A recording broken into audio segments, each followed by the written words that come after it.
Hi guys, welcome back to my channel. So in this video, I'm gonna be talking about how much you should be charging, as well as talking about your media kit that you should have as an influencer and content creator.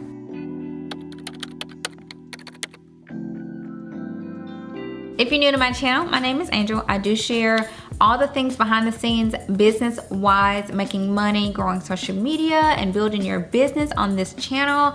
I do have another lifestyle YouTube channel, as well as a social media presence on multiple platforms with nearly 1 million followers.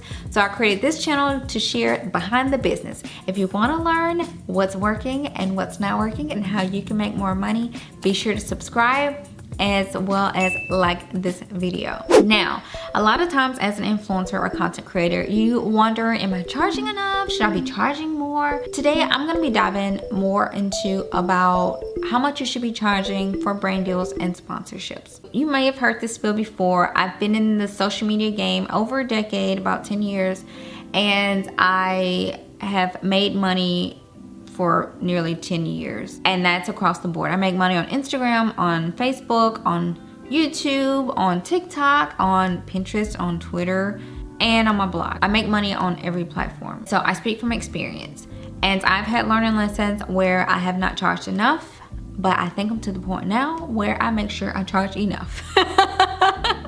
So hopefully I can help you in your journey if you're trying to learn more about this game, because this whole social media world is such a hush-hush, market, and people don't want to talk about it. And it's even hard for me to get influencers to open up and talk about it.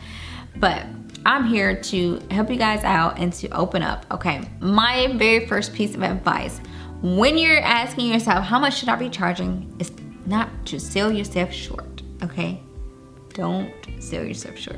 Let's talk about Instagram. Since Instagram is one of the most known platforms for brand deals and sponsorships, and it's still primarily one of the most used platforms for sponsorships and brand deals. Now, on average, I'm gonna throw this number out there because it's just the average number. Brands will pay about $100 per every 10,000 followers that you have. And that's on average. Now, it could be more or less. It can definitely be more, especially if you have a higher engagement rate or you have a specific niche. Like if you have a food niche and you focus on foods, if you get a kitchen appliance company, you can charge a little more because you're focused on a food niche where I'm a lifestyle. And even though I can easily incorporate a kitchen appliance, not just a niche based for food. So keep that in mind. You can definitely charge more, and some will pay a little less. It just depends, because if they're gonna ship you a $500 product, they may pay you less because of the cost of the product. But on average, that's something you can go off of and, go up or down from there to give you an idea. And that's something brands will usually be willing to pay. On Instagram, that's just a feed post. Now, for video posts on Instagram, I always charge more because videos take a lot more work. You have to shoot all the different shots, different angles, changing lighting. Then you have to turn around and edit all of that footage. And I mean, it's just a lot more work for video. So I definitely charge more than that for videos. And then stories is also a different charge too. It's just dependent on your story views. I can't really throw out an amount because I think everybody's just across the board with that one. But just base it off of how many views you average get on your stories. For YouTube, you should at least charge about double of that rate on Instagram. The rate of about 100 per every 10,000 followers. Charge about double that at least. I say that because, one, YouTube is the #2 search engine, okay, after Google.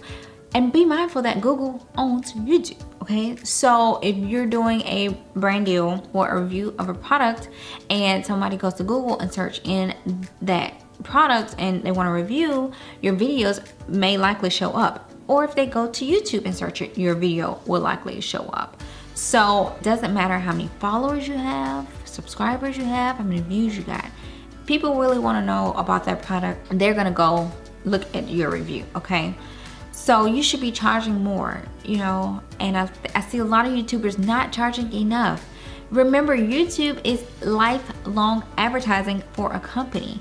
So as long as your video is up, of course. But if you put a video up and this brand sponsored your video and it goes viral 2 years later, or it gets a lot of traffic, guess who SOL if you only charge $200 for a video? Where they're making thousands, okay? Thousands. And even if it doesn't go viral, I mean, remember that's lifelong advertising. So with YouTube, remember your channel is likely gonna grow. It usually doesn't go backwards. Most of the time doesn't go backwards. You do lose subscribers here and there. And sometimes if you change your niche, you'll lose subscribers.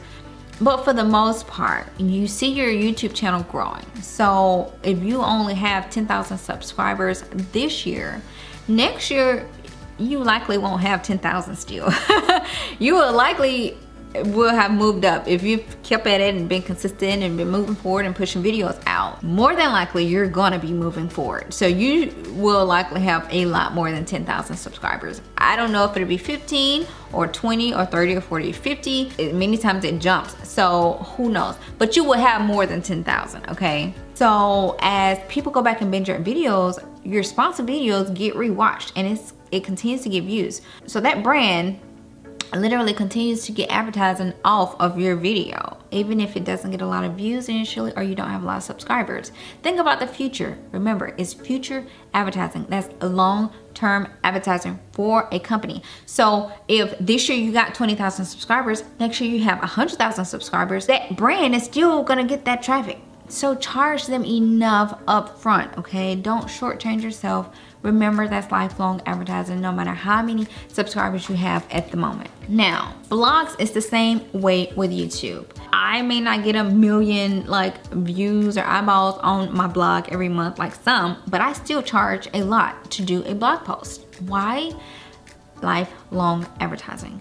So again, when people search and reviews, they go to Google a lot. They also go to Pinterest, and Pinterest is the biggest pusher for blogs. If you're doing a blog sponsorship for a program and you pinned it, it gets pinned a lot and also has really good SEO, it can show up on Google as well as people can find it through Pinterest, and it still could potentially get a lot of traffic in the future. Keep that in mind. And blog posts are very personal, and people who don't watch read. So don't shortchange yourself when it comes to a blog post, okay? Don't. Continue to think about the long-term success or potential advertising for that company, because they can make a killing off of your post in the future or as time passes. As you continue to grow, they can continue to grow too. So don't shortchange yourself. Do not just look and say, oh, I only got 10,000 YouTube subscribers, so I should only charge $100. Don't do that. No, ma'am.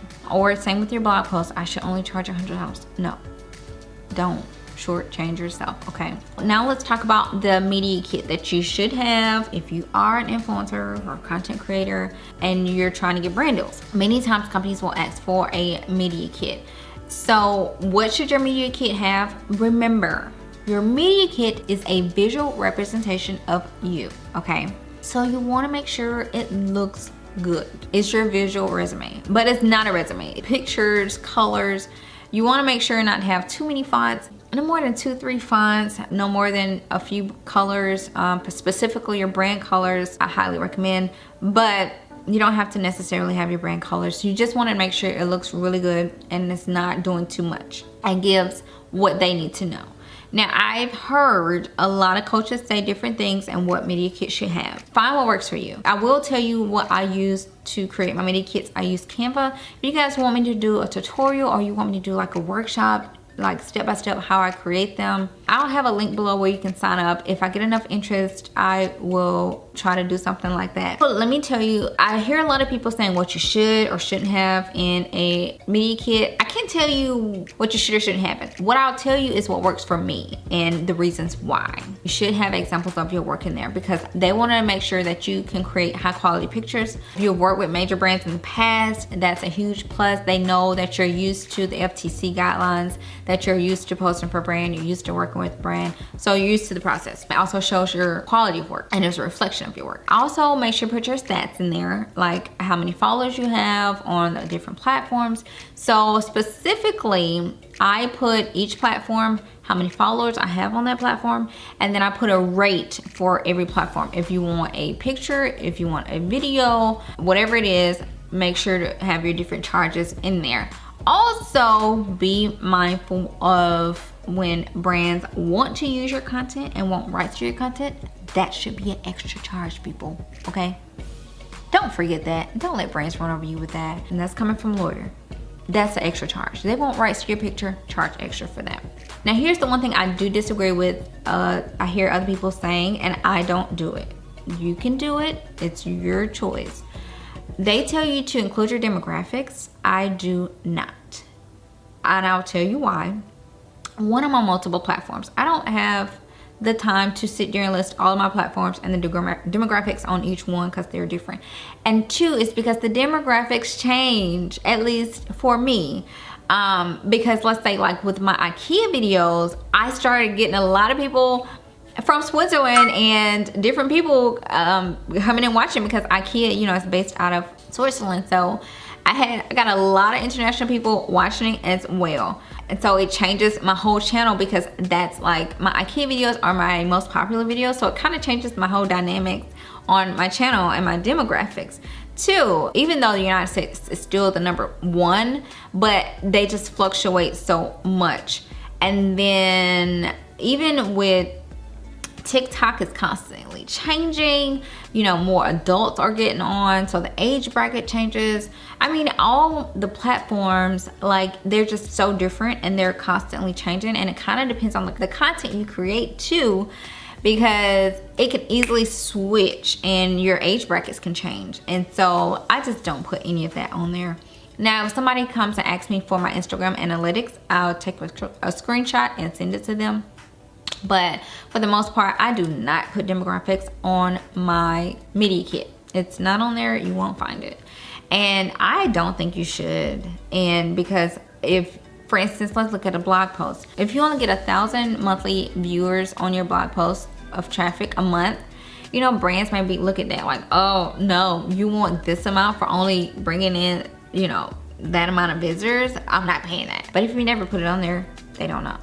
And you can charge whatever you want. You know, if they ask for it in the future, then fine. But if they, you know, if not, don't worry about it. Charge what you feel like you're worth and what you feel like your value is gonna bring in the long run. If you wanna know what my must-haves are for your brand, your business, or you're an influencer, I have a blueprint below. It's some must-haves that you should absolutely have, and I highly recommend, so be sure to download that. It's in the description box.